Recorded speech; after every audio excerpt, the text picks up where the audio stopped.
एक बार फिर से आपका स्वागत करता हूं मौर्य एफटी क्लासेस में। आज के इस वीडियो में मैं ईवे बिल के एक नई टॉपिक को डिस्कस करने जा रहा हूं। ऑलरेडी चैनल पे एक ईवे बिल की सीरीज़ चल रही है दोस्तों। उस ईवे बिल के सीरीज़ में एक नई वीडियो है जो कि कंसोलिडेटेड ईवे बिल पे अभी होने जा रही है। तो आपसे रिक्वेस्ट है कि यदि आप मेरे इस चैनल पर नए हैं तो द मौर्य एफटी क्लासेस को ज़रूर सब्सक्राइब करें और बेल आइकन को प्रेस करें ताकि हर एक आने वाली वीडियो की नोटिफिकेशन आपको मिल सके। फ्रेंड्स, इस चैनल से जुड़ने के लिए मैं उन सारे सब्सक्राइबर्स का और व्यूअर्स का मैं आभार और अभिनंदन व्यक्त करता हूं अपने तहे दिल से। सो फ्रेंड्स, चलिए हम आगे बढ़ते हैं और कंसोलिडेटेड ईवे बिल के बारे में जानने की कोशिश करते हैं। तो हम बेसिकली इस वीडियो को बनाने का मेरा सबसे मुख्य उद्देश्य ये है कि कंसोलिडेटेड ईवे बिल ऑनलाइन कैसे जनरेट किया जाता है। तो उसको जनरेट करने से पहले सबसे पहले हमें ऑनलाइन कंसोलिडेटेड ईवे बिल क्या होता है उसको जानने की ज़रूरत है। देखिए, जब कोई सप्लायर्स के पास बहुत सारे कस्टमर्स के ऑर्डर्स आते हैं और मल्टीपल कंसाइनमेंट्स जब उसे अपने खुद के कन्वेंस में एक ही कन्वेंस में या एक ही व्हीकल में जब उसको ले जाना होता है तो उसे एक ईवे बिल जनरेट करना होता है। उन सारे कंसाइनमेंट्स के लिए अलग अलग ईवे बिल ले जाने के बजाय वो एक ही ईवे बिल ले जाने के लिए सोचता है। तो उसको ईवे बिल के पोर्टल पे एक सुविधा दी गई है कि वो एक ही ईवे बिल जनरेट करे। वो ईवे बिल जो है कंसोलिडेटेड ईवे बिल कहलाता है।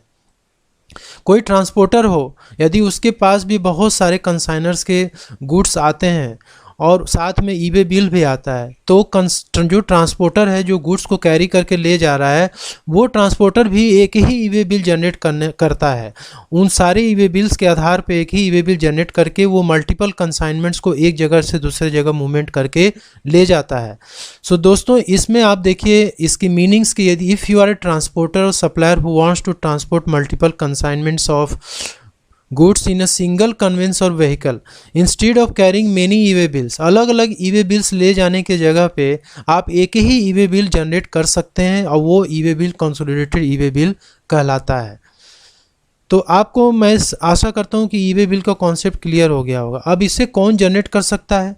तो एक ट्रांसपोर्टर भी जनरेट कर सकता है और एक सप्लायर भी जनरेट कर सकता है जो अपने खुद के कन्वेंस में मल्टीपल कंसाइनमेंट अलग अलग कस्टमर्स के वो एक जगह से दूसरी जगह ले जाना चाहता है।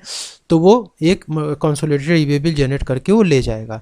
अब जो ट्रांसपोर्टर है, ट्रांसपोर्टर के सामने मतलब कि जब गुड्स आते हैं, बहुत सारे कंसाइनमेंट्स आते हैं तो साथ में ई-वे बिल भी आता है। तो उस ई-वे बिल के आधार पे उसमें जो नंबर्स होते हैं उसके आधार पे वो एक कंसोलिडेटेड ई-वे बिल जनरेट करके उन सारे मल्टीपल कंसाइनमेंट्स को वो डिलीवर करने के लिए ले जाता है। लेकिन यदि उसके पास यदि ई-वे बिल ना हो तब क्या होगा?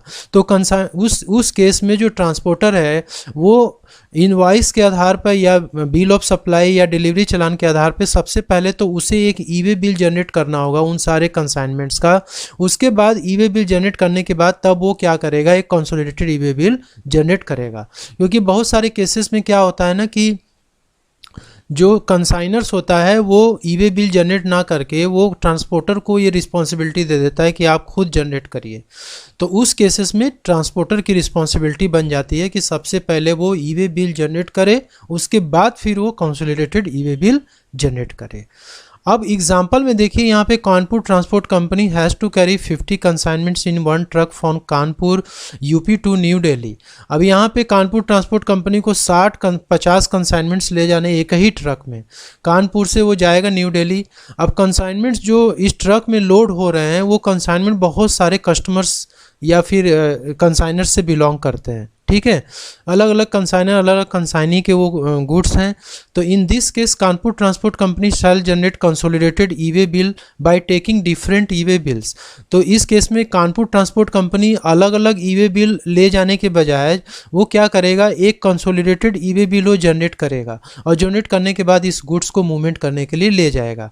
If e way bill is not available with the transporter, यदि ट्रांसपोर्टर के पास ई-वे बिल यदि अवेलेबल ही ना हो तब क्या होगा, he shall first generate e way bill by taking invoice, bill of supply और डिलीवरी चालान। सबसे पहले वो क्या करेगा, ई-वे बिल जनरेट करेगा, इनवॉइस लेकर के या बिल ऑफ सप्लाई या डिलीवरी चालान लेकर के जनरेट करेगा। उसके बाद फिर वो कंसोलिडेटेड ई-वे बिल जनरेट करके इन 50 कंसाइनमेंट्स की मूवमेंट स्टार्ट करेगा। सेकेंड एग्जाम्पल है कि XYZ limited of Delhi wants to transport 60 consignments of different customers in its own conveyance और व्हीकल। अब यहाँ पे XYZ लिमिटेड एक सप्लायर है, ये अपने खुद के कन्वेंस में 60 कंसाइनमेंट्स वो ले जा रहे हैं जो कि अलग अलग कस्टमर्स को डिलीवर करने हैं। कहाँ पे? न्यू दिल्ली में ले जाना है, न्यू दिल्ली से लेकर मध्य प्रदेश में उनको डिलीवर करना है। तो इस केस में क्या होगा कि XYZ लिमिटेड को इन 60 कंसाइनमेंट्स का सबसे पहले तो ई वे बिल जनरेट करना होगा। ई वे बिल जनरेट करने के बाद वो क्या करेंगे? Consolidated e way bill generate करेंगे, उसके बाद ही वो इस गुड्स को अपने कन्वेंस में या व्हीकल में ले जा सकते हैं। ठीक है, और ये कंसोलिडेटेड ई वे बिल का उन्हें फ़ायदा मिलेगा। Consolidated e way bill generate करने के लिए आपको सबसे पहले ई वे बिल का होना आपके पास आवश्यक है। तो ई वे बिल जनरेट जो है फॉर्म EWB01 में होता है और consolidated e way bill EWB02 में होता है। EWB01 में एक ई वे बिल जनरेट करने के लिए क्या क्या डॉक्यूमेंट्स की रिक्वायरमेंट आपके पास आपको पड़ती हैं। उसमें पहला जो रिक्वायरमेंट है कि आपके पास ई वे बिल पोर्टल पे आपको रजिस्टर्ड होना चाहिए, और सेकंड है कि ई वे बिल जनरेट करने के लिए आपके पास इनवाइस, बिल ऑफ सप्लाई या डिलीवरी चालान होनी चाहिए जो भी कंसाइनमेंट्स जा रहा है उससे रिलेटेड, और जिस ट्रांसपोर्टर के थ्रू, यदि आप रोड के थ्रू ट्रांसपोर्ट कर रहे हैं तो उस ट्रांसपोर्टर की आईडी होनी चाहिए और व्हीकल नंबर होना चाहिए। फोर्थ कंडीशन ये है कि यदि आप गुड्स की ट्रांसपोर्टेशन आप रेल के थ्रू, एयर के थ्रू या शिप के थ्रू कर रहे हैं तो उस केस में भी आपके पास ट्रांसपोर्टर की ID, railway receipt number, airway wheel number होना चाहिए, बिल ऑफ लैडिंग नंबर होना चाहिए और उसका डेट होना चाहिए। रेलवे रिसिप्ट नंबर रेल के थ्रू जब आप करते हैं तो उसमें चाहिए आपको, और एयरवेज बिल जब आप एयर के थ्रू करते हैं ट्रांसपोर्टेशन तब ज़रूरत पड़ती है, और यदि आप शिप के थ्रू कर रहे हैं गुड्स की ट्रांसपोर्टेशन तो बिल ऑफ लैडिंग नंबर और डेट उसका होना ज़रूरी है। तो अब आप इन चारों डॉक्यूमेंट्स के आधार पर एक ई वे बिल जनरेट करते हैं अपने कंसाइनमेंट्स का। उसके बाद जब ई वे बिल अलग अलग डिफरेंट कंसाइनमेंट का ई वे बिल जनरेट होने के बाद अब आपको उस गुड्स को कैरी करना है तो आपको एक consolidated e way bill generate करना होता है। तो all individual e way bill number of consignments to be transported in one consignments. अब एक ही कंसाइनमेंट में जब आपको बहुत सारे गुड्स ले जाने हैं तो आप क्या करेंगे? उन सारे इंडिविजुअल ई वे बिल को उस कंसोलिडेटेड ई वे बिल में क्या करेंगे? जोड़ देंगे, सारी डिटेल डाल देंगे, तो आपका एक consolidated e way bill generate हो जाएगा। Consolidated e way bill online generate करने के लिए सबसे पहले आपको eWaybill.nic.in पे जाना है और वहाँ पे आपको लॉगिन करना है अपने यूज़र आईडी और पासवर्ड से। तो यहाँ पे आप अपने यूज़र आईडी और कैप्चा कोड डाल के लॉगिन पे क्लिक करेंगे और आप लॉगिन कर लेंगे। लॉगिन करने के बाद आपके पास इस तरीके का डैशबोर्ड ओपन होता है। तो इसमें क्या करना होगा कि आपको consolidated e way bill pay click करना है। Consolidated e way bill pay जब आप क्लिक करेंगे तो आप जनरेट न्यू पे जाएंगे। इसमें कंसोलिडेटेड ई वे बिल के ऑप्शंस में बहुत सारे मल्टीपल ऑप्शंस हैं। यहाँ पे जनरेट न्यू है, जनरेट इन बल्क है। बल्क में यदि आप consolidated e way bill generate करना चाहते हैं या रीजनरेट करना चाहते हैं या फिर कंसोलिडेटेड ई वे बिल को आप प्रिंट करना चाहते हैं, तो बहुत सारे ऑप्शंस हैं। लेकिन आपको नया यदि consolidated e way bill generate करना है तो आपको जनरेट न्यू पे जाना है। जनरेट न्यू पे जब आप जाएंगे तो आपके पास ये वाला डायलॉग बॉक्स खुल के आएगा।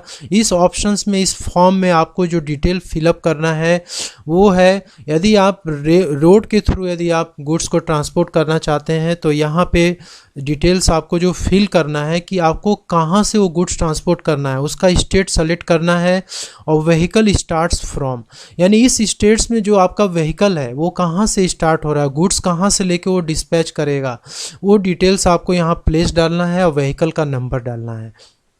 इसके बाद इस व्हीकल में जो भी कंसाइनमेंट्स जा रहे हैं उसका जो ई वे बिल नंबर जनरेट हुआ है तो उसका ई वे बिल नंबर आपको यहाँ पे इंटर करना है। जैसे ही आप इंटर करेंगे ई वे बिल नंबर, ये सारे डिटेल्स ऑटोमेटिक आपके इसमें रिफ्लेक्ट होना चालू हो जाएंगे।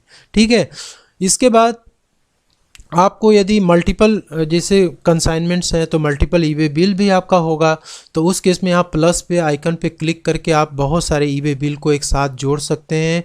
जोड़ने के बाद आप यहाँ पे सबमिट पे क्लिक कर देंगे तो आपका एक consolidated e way bill generate हो जाएगा। सिमिलरली यदि आप रेल के थ्रू करेंगे या फिर एयर के थ्रू या शिप के थ्रू तो भी आपको डिटेल्स यहाँ भरना होगा। ठीक है, और जो भी डिटेल्स आपसे पूछेगा यहाँ पे आप फिल करेंगे। फिल करने के बाद आप यहाँ सबमिट पे क्लिक कर देंगे। क्लिक करने के बाद आपका एक कंसोलिडेटेड बिल इस तरीके से जनरेट होकर के आपके पास आ जाएगा। इसमें कंसोलिडेटेड ई वे बिल का सारा डिटेल्स होगा, उसका नंबर आपका होगा, कंसोलिडेटेड ई वे बिल का नंबर होगा, डेट होगा, ट्रांसपोर्टर की आईडी यहाँ पे आपको दिखेगी, व्हीकल का नंबर दिखेगा, ठीक है, और कहाँ से गुड्स मूवमेंट कर रहा है उसका डिटेल आपका यहाँ पे दिखेगा। और जितने भी ई वे बिल को आपने जोड़ा है ना, वो सारा ई वे बिल आपका इसमें दिखना चालू हो जाएगा।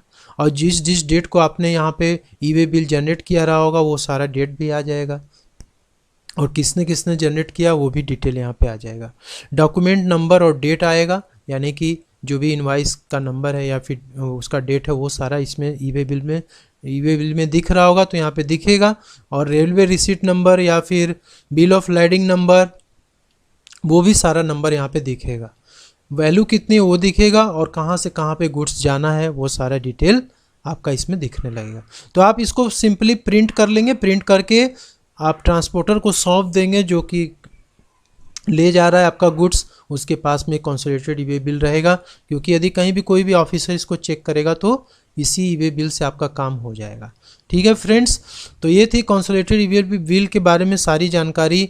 और यदि आपको ई वे बिल से रिलेटेड यदि किसी भी टॉपिक पे आप चाहते हैं कि मैं इस चैनल पे वीडियो डालूं, तो आप कमेंट बॉक्स में हमें लिख के ज़रूर बताइए, ताकि हम उसके आधार पे हम वीडियो आपके लिए बनाते रहेंगे।